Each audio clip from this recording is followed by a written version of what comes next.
towards is to make sure that the configuration files are consistent, standardized for each network, and that that it's easy to restart the network or restart a node. So we're moving towards that.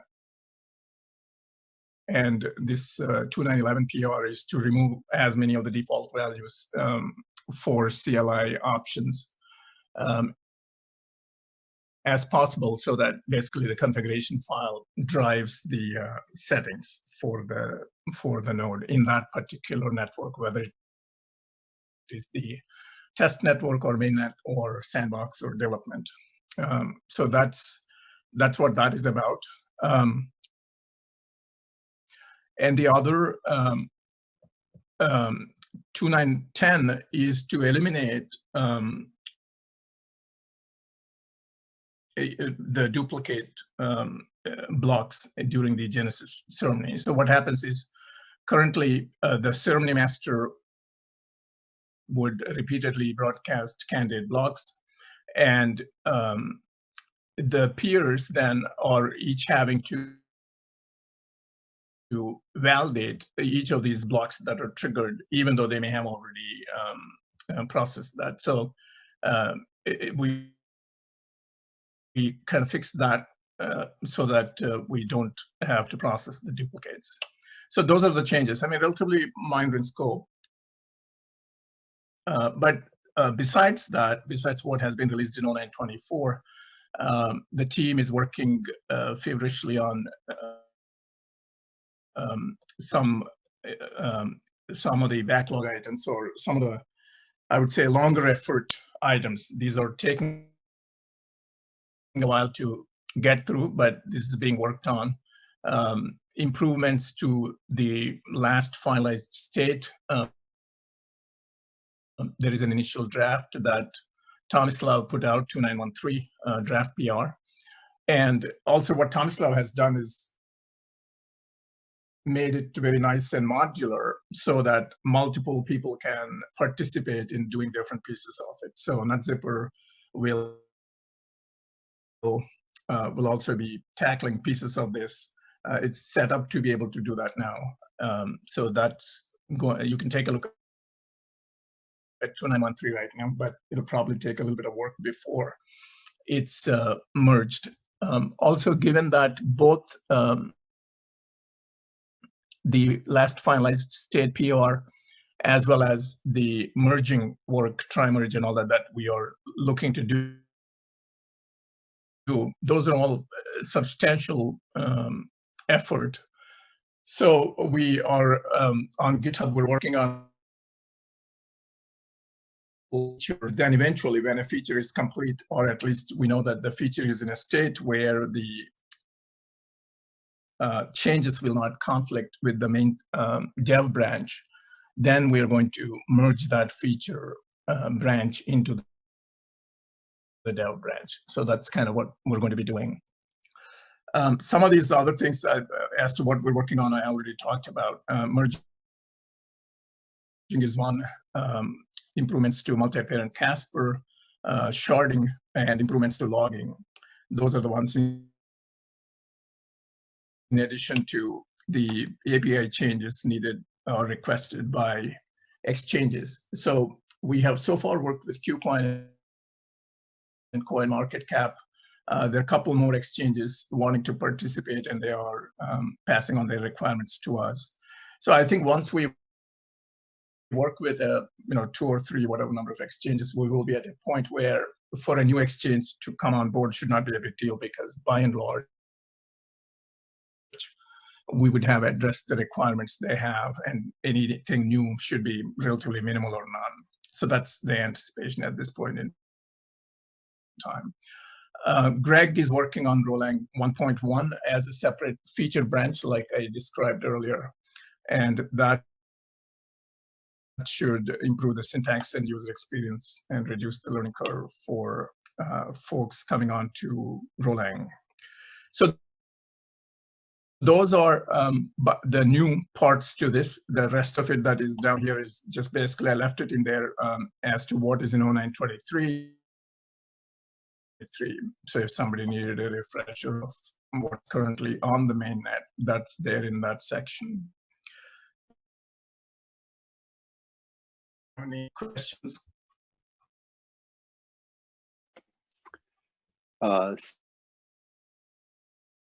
So the board had a meeting next Tuesday,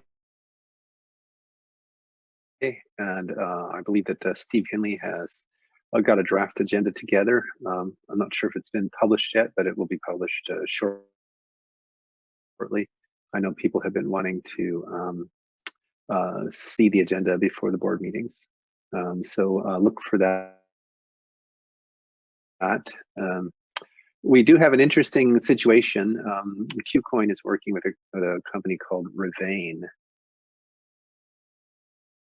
that does user reviews, and they want to call their token Rev. I think they're unaware of the fact that the co-op holds a international, global trademark on the Rev, and so we've informed KuCoin of that, and we are also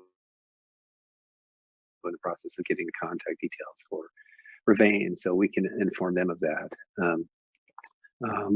But it is a fact that the cooperative does indeed hold an international trademark, and we sent them the data on the trademark,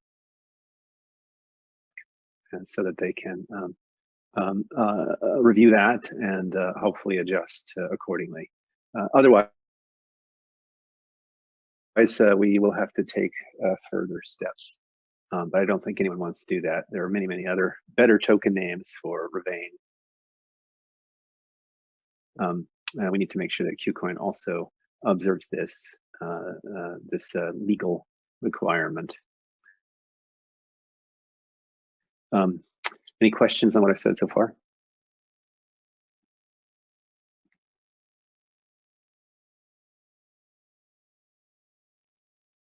Well, at least we know it's a good it's a good name. Yeah, exactly. Exactly. We also wanted to mention that we had a great talk with a group called IMC last night, their morning, and there'll be some discussion about that in the closed door session.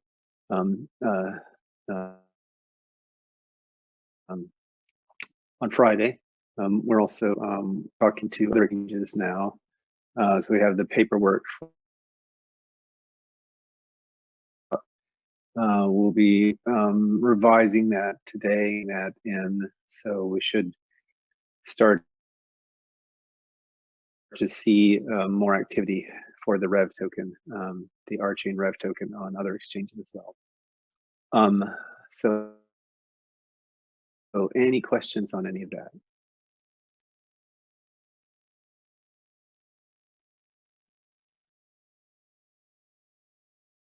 I actually had a quick question.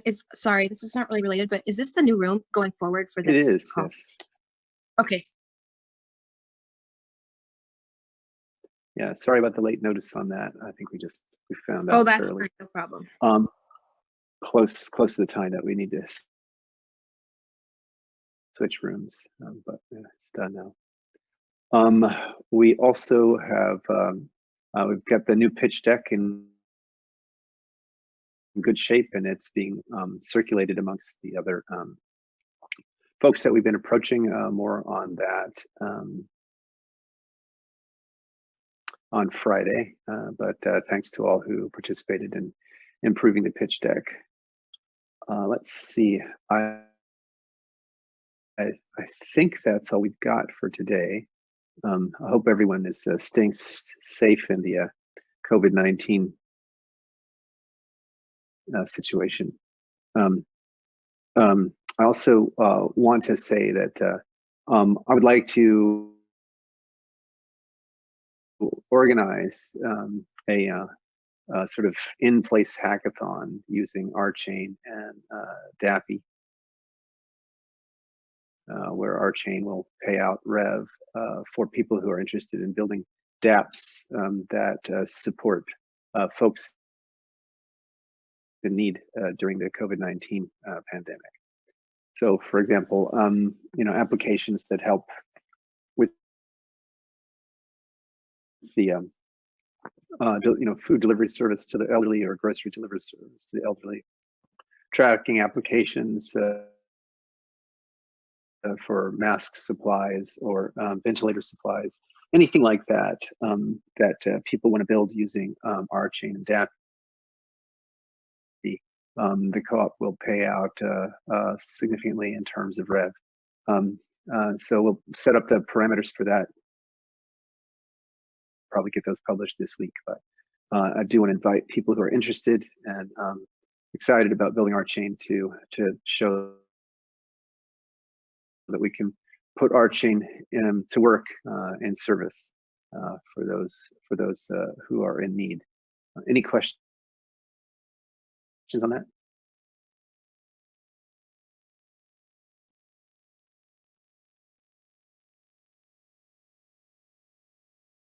Greg, I do have a question. Is it US only or worldwide?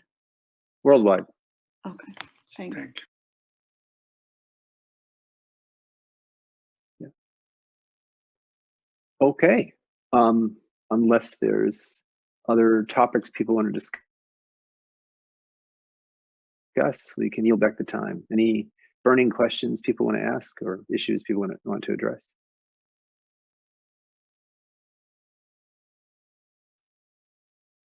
Going once. The issue was brought up as to why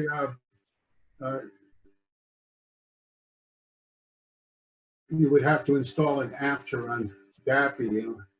Couldn't we have a version of DAPI that would run in the browser? Talking about using DAPI as a foundation for building some dApps. You don't have to have an app to run DAPI. It runs in the browser now. I think DAPI you have to install. It's an Electron app. You have to install it. You can't run it in the browser. Oh, I see. Okay, well, maybe I misspoke then.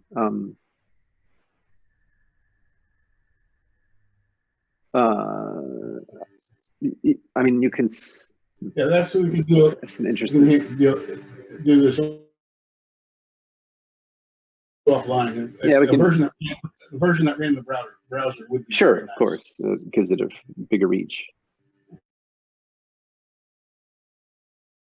Yeah. Okay. Any other questions?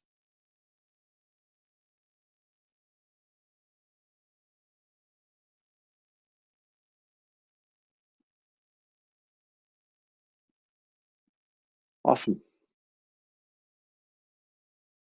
Okay, folks. Well, thank you so much for your time. Stay safe, be well. Talk soon.